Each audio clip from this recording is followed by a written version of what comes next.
결혼 생활 내내 폭력적인 성향의 남편과 이혼을 고민했지만 어린 자녀들 때문에 참았던 40대 여성 한 씨. 한 씨와 아이들에게 직접 폭력을 가하지는 않았지만 욱하는 성격을 참지 못해 여러 번 사고를 친 남편 때문에 한 씨는 늘 불안한 마음을 갖고 살았는데요. 남편은 절대 폭력을 행사하지 않겠다는 각서를 쓰고도 얼마 전 지인들과의 술자리에서 또 폭행에 휘말려 구속 수감됐습니다. 더 이상 남편과의 결혼 생활을 이어갈 자신이 없다는 한 씨는 결국 이혼을 결심하는데요. 범죄를 저지르고 구속 중인 배우자와도 이혼이 가능할까요? 실제 이혼을 하려면 어떤 절차가 필요할까요?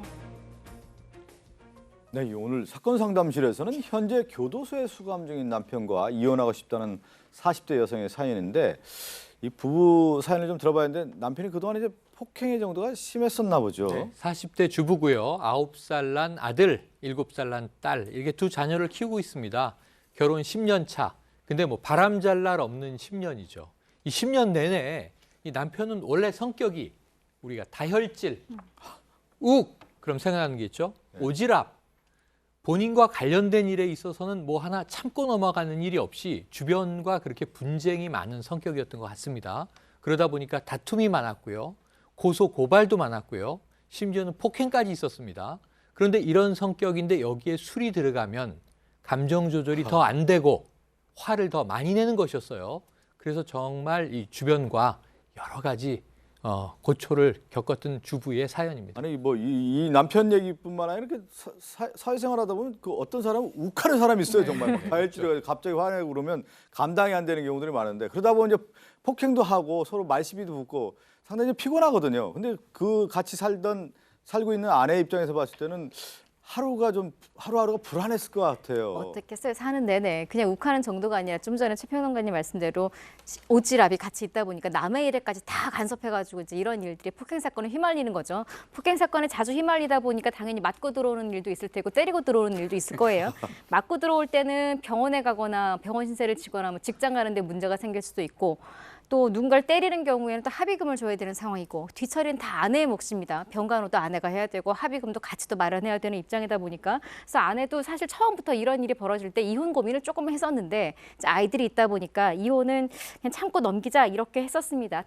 그나마 다행인 건 집에서 이렇게 심각한 뭐 폭행을 하거나 이러는 적은 없었어요. 밖에 나가서 그러고 들어오는 거지 집안에서 뭐 심각한 폭력을 한 적은 없었는데 몇 개월 전에 또 사고를 쳤습니다. 근데 이번에는 합의금이 그냥 1, 20만 원이 아니라 몇백만 원, 큰 금액이 나온 거예요. 그러다 보니까 아내가 도저히 안 되겠다. 진짜 이렇게 하다가는 우리 못 산다 하니까 남편이 내가 다시는 남의 일에 껴들거나 아니 밖에 나가서 이렇게 싸우고 들어오지 않겠다라고 아내 앞에서 각서까지 작성을 하게 됩니다. 항상 보면은 각서는 각서일 뿐이에요. 당시에 후회하고 뉘우치는 어떤 강서를 썼다고 하지만 자신의 어떤 생활 습관을 완전히 바꾼다는 건 참 어려운 일인데 1년도 채 되지 않아서 또 폭력에 휘말리고 또 술을 먹었습니다. 그러니까 아내가 또 마음을 먹었죠.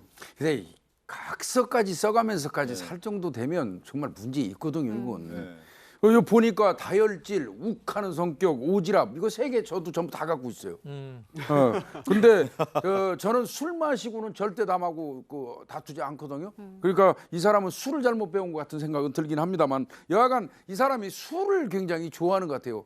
술을 엄청나게 좋아하는데 이제 아마 그 각서 쓰고 1년 정도 돼가지고 또 역시 나가서 술 마시다가 옆 테이블에 앉은 사람들하고 시비가 붙은 것 같아요. 그런데 이제 또 본인이 앞장서서 또 개선장구처럼 나섰겠죠. 거기서 이제 상대방을 때렸는데 하필이면 비골골절이에요. 코뼈 골절이면 적어도 4주 이상이 중상입니다. 그런 이제 가중한 상해를 가했고요. 아마 그 아내 되시는 분이 상당히 합의하려고 노력을 했음에도 불구하고 합의가 안 된 것 같습니다. 그런데 그 비골골절 하나만 가지고는 초범인 경우에 구속 안 되거든요. 이분은 그 전에 전력이 상당히 있으신 거예요. 이를테면 범죄 이 전력이 있기 때문에 상습이 인정돼갖고 구속됐을 개연성이 많습니다. 그러니까 시비가 뭐 한두 번이 아니었겠죠. 그러니까 아내가 그런 마음 이혼까지 마음 먹었던 건데 결국에는 어떻게 보면 남편에게 몇 번의 기회를 준 거 아닙니까? 각서까지 쓰게 하고 서로 이제 잘 지내보자 했는데 마지막은 다시 또 폭행을 해서 지금 교도소까지 가니까 아내는 이제 어쩔 수 없다. 마음을 먹었습니다. 이혼까지 지금 마음을 먹은 거예요. 그러니까 각서는 한 번 더 지켜보기 위한 하나의 상호 간의 약속이었다 예. 이렇게 보여지는데 이건 뭐 그냥 그야말로 종이 조각 됐습니다. 어겨졌고요.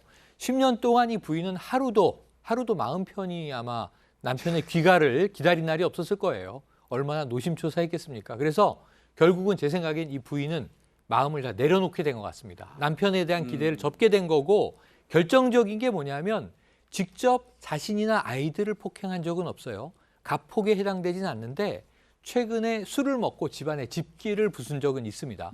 상당히 아이들도 무서워했고 본인도 무서웠고 그래서 이렇게 남편의 증상이 가라앉기는커녕 점점 격해지다 보면 언젠가는 나와 우리 아이들도 위험해지지 않겠는가 이 생각을 하면 굉장히 두려워지는 거죠. 그래서 이 부인은 드디어 네. 접자 이렇게 결정을 한 것 같습니다. 네, 이제 접자라는 것은 남편과 이제 그 관계를 정리하겠다라는 건데 그래도 지금 아내 입장에서는 여러 가지 고민이 많거든요. 그렇죠? 어떤 고민들이 있나요? 초반부터 이런 일이 있었는데 아이들 때문에 이혼 못하고 참았잖아요. 그러니까 이혼을 생각한 기간이 길다라는 건 아내는 이미 남편에 대한 신뢰는 깨진 상태이고 게다가 집안에서 집기를 부시는 폭행까지 이어진다라는 건 아이들도 아이들이지만 두렵죠. 여성 입장에서도. 첫 번째는 일단 구속까지 된 남편, 이제 완전히 신뢰가 깨졌습니다. 이혼이 가능하겠습니까? 첫 번째고요. 두 번째는 만에 하나 이 사람이 어떤 처벌을 받든 나올 거 아니겠어요? 보복을 당할까 불안합니다. 우리 가족에게 아예 접근을 못하게 하는 방법은 없을까요? 두 번째 궁금증입니다. 그러니까 지금 교도소에 있잖아요. 구속주의 남편과 이제 이혼을 하는데 신뢰가 깨졌다. 그러니까 과거의 어떤 여러 이제 행태들이 봤을 때 도저히 집에서 같이 살 수 없다라고 이제 아내가 생각을 한 건데 그 신뢰 부분으로 이혼이 가능하겠냐라고 하는 궁금증이거든요. 네. 우선 양쪽 말을 다 들어봐야 되는 게 우선이에요. 하지만 지금 우리가 알고 있는 거는 이제 한쪽의 이야기이기 때문에 일단 그 부분에 집중을 해서 검토를 해야겠습니다. 그리고 그 다음 단계로 중요한 게 정도거든요. 과연 어느 정도냐. 이거는 정말 굉장히 판단하기 어려운 문제입니다. 그런데 일단 이 이혼이라는 게 혼자 하고 싶다고 해서 다 할 수 있는 건 아니에요. 상대방이 동의를 해주면 절차 진행 가능합니다. 만약 상대방이 거기에 동의하지 않는다면 뭐 재판상 이혼 소송을 통해야 되는데 이때는 법이 정하고 있는 이혼 사유가 존재해야 되고요. 직접적으로 배우자가 나에게 폭행을 가하거나 또는 뭐 나의 이제 그 부모, 직계존속에게 뭐 부당한 행위를 하거나 이런 것도 없거든요. 그렇다면 이제 일반 규정인 기타 혼인을 계속하기 어려운 중대한 사유가 있다는 걸 주장할 수밖에 없습니다. 그러면 또 하나 다음 단계에 이게 의문이 생기죠. 혼인을 계속하기 어려운 중대한 사유라는 게 도대체 뭐냐? 여기 대해서 대법원이 이렇게 풀어서 설명을 하고 있어요. 이게 부부간의 애정과 신뢰가 바탕되어야 하는데 혼인의 본질상 그런데 이게 그런 게 없다. 따라서 부부 공동생활 관계가 회복될 수 없을 정도로 파탄됐고 혼인 관계를 계속 강요하는 게 계속 이어나가라고 하는 게 참을 수 없는 고통이 되는 경우 이렇게 좀 정도가 심한 경우에 인정을 해주는 거거든요. 예. 따라서 이 구속된 것들 이런 상황이 어느 정도 심각한지를 봐야 되는데 한 가지 아까 각서 언급을 하셨잖아요. 각서가 별거 아닌 것 같지만 이혼 소송에서 굉장히 큰 힘을 발휘합니다. 왜냐하면 이혼 소송의 특성상 증거, 물증이 많지 않아요. 양쪽 주장이 다 배치되고요. 양쪽 말 다 일리가 있어요. 따라서 큰 생각 없이 써준 각서들이 굉장히 큰 효력을 발휘합니다. 그럼 이제 손 변호사 얘기 들어보면 사실 이제 교도소에 있기 때문에 남편과의 어떤 합의 이혼은 어려운 거 아니겠습니까? 그렇죠. 교도소에 있는 가운데서의 소송을 통해서 이혼이 가능한 건가요? 어떻습니까? 우리 민법상의 이혼하는 방법은 두 가지입니다. 두 사람이 협의해서 이혼하는 방법이 있고요. 한 사람이 뭐 협의가 안 되든지 한 사람이 거부를 한다면 또 다른 조건이 안 맞다면 재판상 이혼하는 방법이 있는데 협의 이혼하려면 둘 다 같이 가서 이렇게 가정법원에서 확인을 받아야 되는데 수감이 돼 있잖아요. 그러니까요. 구속이 돼 있고 수감이 돼 있다면 이런 경우는 교도소장한테 의사를 확인할 수가 있어요. 어떤 걸 내냐면 제감 그 증명서라든지 재수자 증명서를 가정법원에 제출하고 나의 배우자는 지금 구속돼 있다 또 수감돼 있기 때문에 둘이 같이 올 수 없고 가정법원에서 축탁을 해요. 그래서 구치소장이나 이렇게 그런 데 가서 혹시 이혼할 생각이 있느냐 이런 것들을 확인한 다음에 이혼을 하겠다라고 하면 이제 협의 이혼이 되는 거고요. 근데 그 합의 안 해주겠죠. 안 안 한다면 해줄 가능성이 있겠죠. 재판 이혼을 해야 됩니다. 재판 이혼하면 일반하고 똑같습니다. 만약 필요하다면 이 배우자 한 명이 구속은 돼 있지만 교도소 직원하고 같이 재판에 나오는 수도 있고요. 또 민사재판은 뭐 당사자 필히 참석 안 해도 되기 때문에 변호사를 선임한다면 본인은 구치소나 수감이 돼 있고 변호사가 대리인으로 출석을 해가지고 이혼 재판을 진행할 수 있고요. 예. 뭐 그런 방식으로 이혼이 될 수 있습니다. 그러니까 이제 협의 이혼을 아마 남편이 안 해줄 거지 않겠습니까? 그러니까 이제 그 소송을 통해서 한다고 하면 지금 소송을 진행하게 되는데 이제 아내 입장에서는 어떤 고민이냐면 남편이 출소한 이후에 가족들 대상, 자기뿐만 아니라 아이들 대상으로도 이제 보복할 가능성이 있다. 그래서 사실은 남편의 접근을 원천적으로 막을 수 있는 방법이 없겠냐라고 하는 또 다른 고민이거든요. 어렵지 않을까 생각이 들어요. 이 사실 뭐이 사람이 지금 만약에 가정폭력, 아이나 아내한테 폭행이나 이런 걸 행사를 했다 그러면 뭐 접근금지 가처분이라든지 방식이 있는데 오지랖이고 딴 데 가서 지금 폭행을 행사하기 때문에 예. 피해를 예방한다는 의미에서 접근금지 하기에는 조금 어렵지 않을까 생각이 들고요. 또 뭐 이거는 뭐 제 생각이긴 한데 그래도 구속이면 이게 형이 확정된 건 아니거든요.